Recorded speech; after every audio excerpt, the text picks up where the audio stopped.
Salut les amis, c'est Chris. On fait une vidéo, enfin c'est moi qui l'a fait, hein.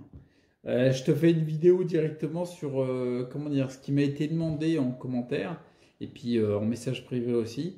Faire une vidéo sur le thème, ça me tient vachement à cœur, sur le thème la relation parent-enfant, notamment dans les cas de sclérose en plaques, mais pas que. C'est quelque chose qui nous concerne tous, les relations qu'on a avec les différentes personnes de notre entourage, de notre environnement. Il y a des points importants pour être affirmés, puis plein d'autres choses. Et notamment dans le cas de sclérose en plaques, c'est le docteur Olivier Soulier. Quand j'ai commencé à aborder ce thème-là, je l'ai bien vu par le professeur Salomon Selam dans son livre de psychosomatique, mais surtout par le docteur Olivier Soulier qui a fait ce qu'il appelle la médecine du sens, c'est-à-dire la partie sens, la partie symbolique, l'analogie qu'on peut faire avec les troubles et avec ce qui peut être la cause, une des causes éventuelles, qui peut être en fait un conflit au niveau de nos pensées, un conflit plutôt inconscient, d'accord? Donc j'ai vu ça sur enfin je l'ai surtout vu beaucoup, je l'ai vu beaucoup avec le DVD qu'il a sorti du congrès qu'il avait fait en 2012 sur le sujet, avec Willy Barral, etc. Mais notamment, je trouve que c'est très très bien résumé quand il est intervenu dans le congrès de l'IPSN, l'Institut pour la santé naturelle de 2015. D'ailleurs, c'est plus le même nom, c'est l'Institut de protection de la santé naturelle de mémoire. Bon, bref, en 2015, donc ça commence à dater, hein, ça fait 4 ans. Et en fait, il abordait justement, il avait 1 heure de conférence dans lequel il parlait de comment dire, des conflits qu'il peut y avoir au niveau inconscient, comment dire, dans les relations notamment, en s'appuyant sur les cas de sclérose en plaques qu'il a étudiés dans tous les coins. Alors bien sûr, j'ai contacté par mail l'IPSN, je leur ai fait une demande si je pouvais diffuser leurs vidéos parce que c'est eux qui détiennent les droits, vu que c'était un congrès qui leur appartiennent, quoi, c'est eux qui l'ont fait. Et ils vendent ces vidéos-là sur des clés USB, tu vois, ils vendent les clés USB. Je t'encourage vivement à acheter ces clés USB parce que tu as une mine d'informations hallucinante. Mais notamment, tu vois, cette conférence-là, c'est juste une des conférences sur le congrès de l'IPSN. Donc, du coup, je leur ai demandé s'il y avait possibilité de diffusion sur ma chaîne et j'attends leur retour. Donc, du coup, si un jour tu vois cette vidéo-là, cette conférence, eh ben, tu sauras que en fait, j'ai eu l'autorisation de l'IPSN. En attendant, je n'ai pas eu leur retour. J'ai eu leur retour comme quoi ma demande avait été transmise au bon service, mais j'ai pas eu les retours comme quoi ils m'autorisent à diffuser ou non. D'accord? Ouais, parce qu'il y avait une chaîne YouTube il y a 1 an et demi qui diffusait leurs vidéos sans demander l'autorisation. Elle a tenu 3 mois et elle a dégagé direct. Donc bien sûr, moi j'aime bien faire les choses dans les formes. Donc du coup, je le fais comme ça. Ok? Donc là, on va juste... Ouais, je t'ai fait une intro de 3 minutes. Je vais aborder ce thème-là. Du coup, l'importance en fait du... comment dire? Attends, bouge pas. Je me suis perdu dans ma tablette qui détient le plan que je t'ai fait. Attends, je remets. Ah, c'est du direct. Non, c'est pas du direct. Ah, je te recale parce que sinon la lumière est pourrie. Donc bref, ce que je disais, en fin de compte, je vais te dire ce qu'est dit en substance vraiment, alors que le docteur Olivier Soulier, il est largement meilleur dans ce domaine que moi. Et puis je vais te dire, moi, en fait, comment j'applique ce truc-là au quotidien et à quel point c'est important. À mon avis, tu vois, c'est même plus important que l'alimentation. Peu importe, on va verra, mais... Donc en gros, tu vois, dans la sclérose en plaques, il avait mis en lumière qu'il y a un conflit relationnel, notamment au niveau des parents-enfants. C'est-à-dire qu'il a mis en évidence, je ne vais pas te faire une digression de 3 heures parce qu'il l'explique beaucoup mieux que moi. Et si je ne peux pas diffuser la conférence, je t'invite vraiment à prendre la clé USB du congrès de l'IPSN 2015. C'est le dossier du 4 octobre, tu auras la conférence. Et tu auras même une conférence débat sur ce sujet-là. Bref, en fait, il a mis en évidence qu'il y avait dans tous les cas de sclérose en plaques qu'il a vu, qu'il a connu, il a vu qu'il y avait une, comment dire, je vais appeler ça une problématique, même si j'aime pas le mot problème, mais il a vu qu'il y avait une récurrence, d'accord? Il y avait systématiquement comment dire, une étape, j'ai envie de dire, qui peut-être n'est pas passée ou n'a pas été acquise, n'a pas été apprise par la personne atteinte de sclérose en plaques. Notamment, tu vois, je vais te parler. En fait, par exemple, un enfant, quand il grandit, à l'adolescence, avant l'adolescence, il y a une étape importante qui est l'étape du non, c'est-à-dire l'affirmation de soi par rapport à ses parents. Parce que sinon, juste avant, ses parents, c'est tout ce qu'il faut faire, quoi. Tu vois, il dit oui à tout quasiment. L'étape du non, même si elle peut être conflictuelle, voire très conflictuelle, puis je pense qu'elle est le plus difficile à gérer pour les parents. Parce que moi, je sais pas, je ne l'ai pas encore eu, tu vois. Mais l'étape du non, elle est importante parce que c'est le début de l'affirmation de soi. En psychologie, on parle d'individuation. Et ensuite, derrière, il y a l'étape, après le non, ça va être le... Ouais, c'est plus marqué en fait. L'enfant passe dans l'adolescence et il est en train de préparer sa vie d'adulte avec ses pensées à lui, ses réflexions à lui, ses envies à lui. La personne s'élève, tu vois ce que je veux dire?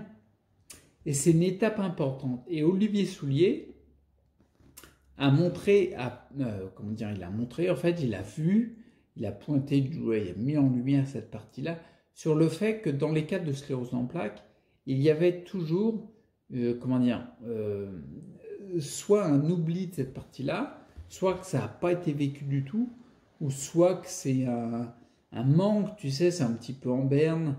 En tout cas, il y a besoin d'une révélation de passer cette étape un petit peu plus fort, d'accord? Et notamment dans le... On le voit d'ailleurs, je vais essayer de te retrouver et de te mettre le lien, mais il y avait comment dire, un documentaire qui avait été fait, je crois, au Brésil.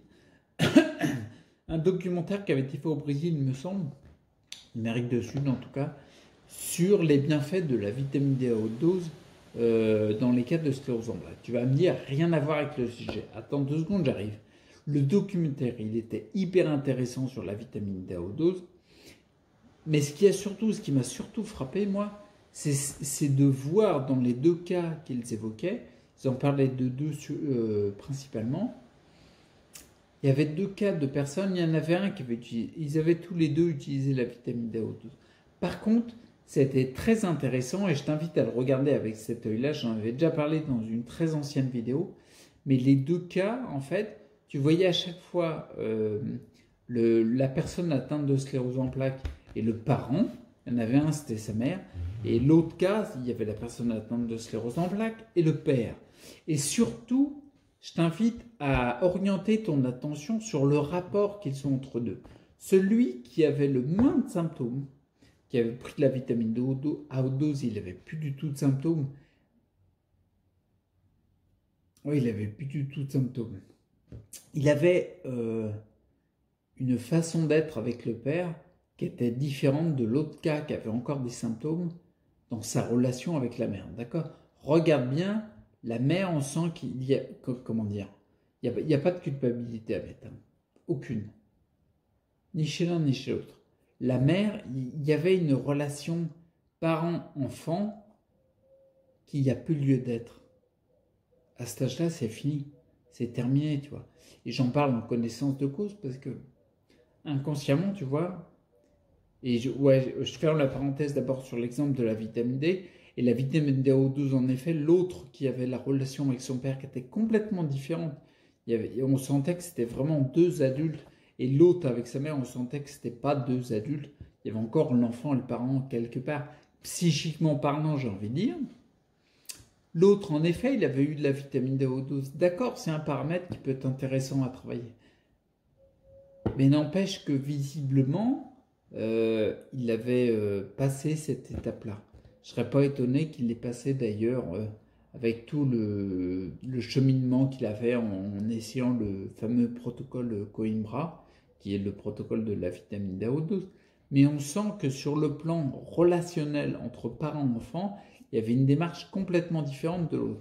Donc je t'invite à voir le documentaire sous cet angle de vue-là, parce qu'il est vraiment parlant, d'accord? Moi, dans mon exemple, je vais t'en parler, parce que moi, en effet, je suis atteint de sclérose en plaques, et ce truc-là, quand j'ai commencé à voir que c'était un paramètre important, c'était dans 2015, 2016, même si j'avais beaucoup d'autres choses à gérer, mais ce paramètre-là, je m'étais rendu compte qu'il était important. Si tu me suis depuis longtemps, tu sais très bien que ma démarche dans le retour à la santé, c'est pas uniquement les aliments, c'est pas uniquement les compléments, c'est pas uniquement le sport, le qigong, même si chaque élément apporte, c'est un atout, si tu veux, c'est un atout que tu as dans ton jeu, tu vois. C'est une carte qui est bien à jouer, d'accord? Et je sais très bien que la carte à jouer, tu vois, quand on a une maladie, quand on a un déséquilibre de santé, je préfère vraiment ce terme parce que si tu restes encore bloqué dans les maladies incurables, ben, c'est pas fini. Quand on a un déséquilibre de santé, en gros, on est en train de jouer une partie de carte, tu vois. Et chaque angle de vue dont je parle dans mes vidéos, ben en fait, c'est une carte différente, tu vois. Et je sais que la carte de la relation parent-enfant, si tu continues à avoir la carte en étant inconsciemment, j'insiste, il n'y a pas de culpabilité à développer, en étant inconsciemment dans la relation plutôt en enfant qu'en adulte confirmé, quoi, affirmé, j'ai envie de dire, il va toujours se passer quelque chose en toi. On ne connaît pas tout, hein. On n'a pas tous les détails de ce qui se passe entre les leucocytes, les virus, les microbes qui sont en nous et tout. On ne sait pas, tu vois. Mais tant que tu as cette carte-là, de tu es plutôt enfant que adulte, et bien forcément, il va encore se passer des blocages en toi. Et si la carte, tu la transformes en atout, comme quoi tu es un adulte affirmé, tout peut changer. C'est pour ça que tu vois, par exemple, je te cite mon exemple, j'espère que la vidéo ne sera pas trop longue pour toi. Je te cite mon exemple, tu vois, moi c'est assez ambigu, entre guillemets, c'est assez paradoxal, parce que la personne qui m'aide quotidiennement à faire les courses, à me préparer à bouffer et tout, et encore, je suis loin du compte, c'est ma mère, tu vois. Donc du coup, forcément, dans la relation avec elle, j'ai bien senti, notamment en 2016, quand j'ai fait la poussée très grande qui m'a cloué au lit, ouais, elle m'a vraiment cloué au lit, je me suis rendu compte que cette carte-là, dans ma partie de jeu, elle était très importante. Comment dire? Et il y avait une forme de dualité, un paradoxe, parce que en même temps, c'est ma mère qui m'aide, qui me soutient, tu vois. Donc on a travaillé parce qu'on est on est deux à travailler dessus parce qu'il y a une relation quotidienne, tu vois. Il y a quelque chose de très proche, même si mon objectif c'est de décoller le lien, j'aime pas ça. Non, pas du tout, c'est de renforcer le lien en fait. Mais de faire qu'il y ait moins de présentiel pour favoriser justement l'indépendance en fait, tu vois. Pour plus qu'il y ait moins que sur ce plan-là, qu'il y ait moins aussi le côté je suis dépendant, je suis l'enfant, etc. Il y a eu beaucoup de travail aussi bien des deux. On a évolué notre état d'esprit, ce qui a permis en 2016, pour revenir à ce que je disais, quand je me suis rendu compte que de toute façon j'aurais besoin d'aide, sinon j'allais finir à l'hôpital et on n'aurait pas du tout suivi les principes que je me tiens à suivre, tu vois, ça aurait été beaucoup plus difficile de rechercher une autre aide qui accepte, etc. Ça aurait été quasiment impossible, bon, bref. Je me suis rendu compte à ce moment-là, je me suis dit, mais comment dire, en fait, ça passe ou ça casse. C'est-à-dire, soit c'est peut-être, paradoxalement, c'est peut-être la meilleure chance que la vie m'offre de justement s'affirmer dans ce domaine-là. Tu vois ce que je veux dire? Parce qu'en effet, je sais très bien que c'est pas facile pour le parent, tu vois? Parce que, comment dire, inconsciemment, il y a une relation parent-enfant. Il n'y a pas une relation, comment dire, adulte-adulte. Bien sûr, c'est toujours parent-enfant, ça le sera toute la vie, mais l'enfant, il n'est pas enfant toute la vie. Il est adulte. Donc il y a un moment, tu le laisses et il fait ce qu'il veut, il fait ses choix, etc. Je sais très bien que c'est difficile parce que je l'ai vécu avec ma mère. Comment dire? Forcément, la relation qui était plus parent-enfant, qui est invitée à aller vers adulte-adulte, il va y avoir du changement autant pour les deux. Ce qui va sûrement être plus difficile à vivre, c'est le parent qui va voir, comment dire, qui sans le vouloir inconsciemment avait des attitudes plutôt parents envers un enfant, et l'autre aussi, il n'y a pas de coupable, hein. Avait des attitudes, il se mettait en enfant plutôt qu'en adulte, j'ai envie de dire. Mais c'est le parent qui va se rendre compte qu'il y a des choses qui changent et ça se passe plus de la même façon. Et pour celui qui est plutôt dans le passage, enfin dans la position inconsciente enfant, qui passe adulte, c'est difficile aussi, je sais ce que c'est, tu vois. Parce que le but du jeu, c'est de s'affirmer. C'est de... Même, tu sais quoi, je vais pousser le truc. Même si tu fais un choix de merde, c'est le tien. C'est bizarre, hein. Mais moi, je sais qu'il y a des, comment dire, des décisions que j'ai prises. C'était une lutte hallucinante pour que je décide d'un truc dans un domaine, par exemple, où je m'étais peut-être habitué à pas décider ou je sais pas quoi, tu vois. Le but du jeu, et c'est là-dessus que je vais te dire, tu vois, le plus important sur la conclusion, parce que je vais pas te faire une vidéo de 3 heures, on développe dans le live qui suit à 14 heures si tu as envie. Ce que ça nous invite là-dessus, j'espère que je n'ai pas été trop brouillon sur mon exemple, mais ce que ça invite là-dessus pour la conclusion, c'est ça. Je rejoins par rapport à ce que je disais. C'est que le but du jeu, pour chacun d'entre nous, c'est au quotidien, quand tu as conscience de ça, au quotidien, tu te mets en position je décide. D'accord? Alors, on ne va pas devenir totalitaire et dictatorial, mais par rapport à ce que tu faisais à décider moins peut-être qu'il y en a qui auront l'impression, vu le changement, voyons, c'est vachement totalitaire. Mais le but du jeu, c'est de le faire au quotidien dans le moindre petite chose.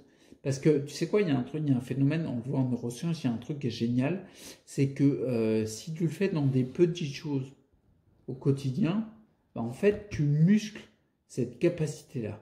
Neuronalement parlant, j'ai envie de dire, tu vas muscler, tu vas créer un circuit, tu vas créer un chemin, un chemininou, un chemin, une départementale, nationale, puis une autoroute neuronale. Sur le fait des prises de décision, d'être plutôt dans une position adulte. Et ce que ça va faire, tu vas muscler en fait cette partie. C'est comme un muscle, par exemple, si tu veux muscler ton biceps, tu vas lever peut-être, je sais pas, tu vas peut-être lever un kilo, tu vois, peut-être, c'est pas énorme. Mais si tu le fais tous les jours, il va se développer. Pourquoi? Parce que tu l'as fait dans des petites choses, tu as musclé cet élément de ton corps. Le système neuronal, c'est pareil. Du coup, quand tu décèles, tu te dis en effet, il se peut qu'il y ait l'élément parent-enfant inconsciemment que j'étais plutôt en mode enfant. Le but du jeu, ça va être de stimuler quotidiennement, dans le moindre détail, dans les moindres petites choses, en fait, on va dire, un choix de n'importe quoi, de ce que tu bois, ce que tu veux manger, n'importe quoi, tu vois, mais que ce soit toi qui décides. Ça paraît pas grand-chose, mais crois-moi, donc peut-être que ce qui se passe à l'intérieur de nous, bah c'est, on va dire, le vrai self, nous-mêmes. Le corps, il se dit, ah ok, tu décides vraiment pour toi, bon, tu as le droit d'exister, je reste. Tu vois? Que quand, dans une vie, si notre état d'esprit, c'est la partie inconsciente, hein, si notre état d'esprit il est plutôt orienté sur quelque chose, ah ben non, je ne me prends pas en charge, j'exagère, je caricature, mais je ne me prends pas en charge, puis en fin de compte, on décide pour moi, et puis voilà, tu ne te le dis pas, ça c'est inconscient. Mais c'est bien de prendre conscience qu'inconsciemment, il y a des schémas qui se passent pour se dire, bah tiens, c'est important de le muscler ce truc-là. D'accord? Donc je vais arrêter là, puis si tu as envie de développer, tu me dis ça dans le live. Il n'y a pas de problème, tu poses les questions que tu veux, je te dirai. D'accord? Bah dans ce que je peux t'apporter, ce que je peux te dire. Si je ne peux pas le dire, je ne te le dirai pas. D'accord? Et puis on va rester là. Ouais, le plus important, c'est vraiment de se dire, moi, qu'est-ce que je peux faire? Toi, qu'est-ce que tu peux faire? Au quotidien, qu'est-ce que tu peux faire? Prendre des décisions, faire des choses, choisir et tout, pour que ça vienne de toi. C'est 1000 fois plus important que ton alimentation ou ce que tu veux. J'en suis intimement convaincu. L'alimentation, elle reste importante. Je la sous-estime pas. Ok? Bon, j'arrête là. Je te fais le cap de fin. Surtout, n'hésite pas à liker si ça t'a intéressé, à partager si tu penses que ça peut apporter quelqu'un. T'abonner, c'est pas fait. Et puis, tu peux même me soutenir dans la description, il y a tous les liens. Et puis, on se dit à bientôt. Ok? Prends soin de toi, reste acteur et ciao.